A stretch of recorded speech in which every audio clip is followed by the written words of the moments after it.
Hakikatnya, manusia memiliki kebutuhan yang besar. Ketika manusia memenuhi kebutuhan-kebutuhan tersebut, manusia memanfaatkan sumber daya alam. Semakin bertambahnya jumlah manusia, maka akan semakin banyak pula sumber daya alam yang dieksploitasi. Ketika manusia mengeksploitasi sumber daya alam, maka akan terdapat sisa yang tidak digunakan. Dan sisa-sisa tersebut kemudian dapat mencemari lingkungan perairan, daratan, dan udara. Menurut Undang-Undang Nomor 23 Tahun 1997, kerusakan lingkungan hidup adalah tindakan yang menimbulkan perubahan langsung atau tidak langsung terhadap sifat-sifat fisik atau hayati yang mengakibatkan lingkungan menjadi kurang atau tidak berfungsi lagi dalam menunjang pembangunan yang berkesinambungan. Menurut data yang dirilis oleh World Resource Institute pada tahun 2012, Indonesia menjadi negara terbesar ke-6 penghasil emisi karbon di dunia dengan 1,98 miliar ton emisi karbon dioksida per tahun.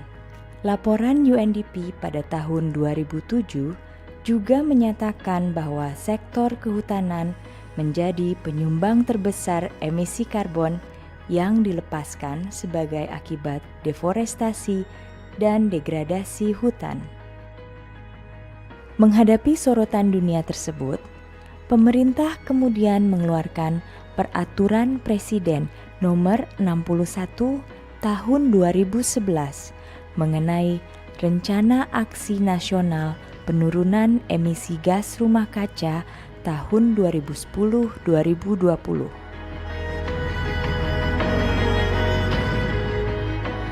Rencana aksi nasional tersebut dilanjutkan dengan kesepakatan COP21 yang dilaksanakan di Paris akhir tahun 2015.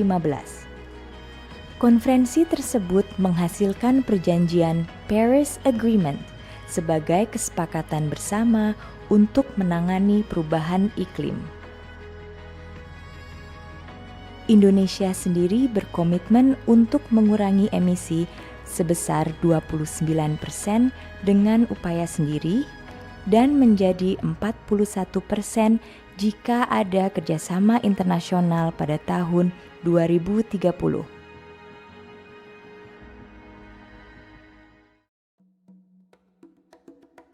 Pembangunan berkelanjutan merupakan pembangunan yang berguna untuk memenuhi kebutuhan dalam kehidupan saat ini tanpa perlu merusak atau menurunkan kemampuan generasi yang akan datang dalam memenuhi kebutuhan hidupnya. Pembangunan berkelanjutan hakikatnya tidak bisa dilepaskan dari pembangunan manusia. Manusia merupakan subjek dan objek pembangunan. Manusia berada pada posisi sentral sehingga pelaksanaan pembangunan dan hasil-hasilnya tidak boleh mengabaikan dimensi manusianya. Untuk dapat melakukan hal tersebut, diperlukan pendekatan pembangunan yang menitikberatkan pada segi manusia.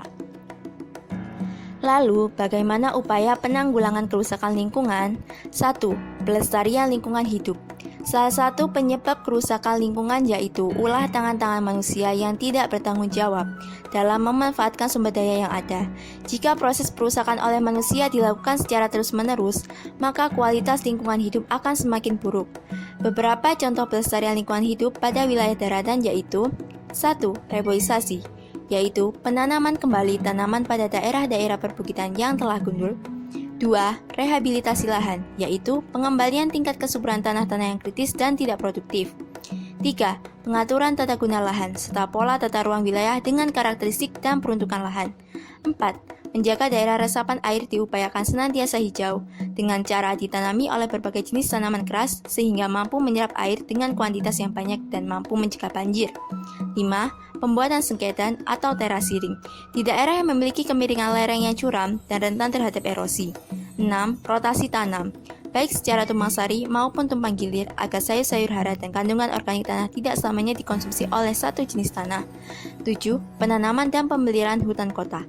Hal ini dilakukan agar wilayah kota tidak terlalu panas dan dapat menambah lebih indah.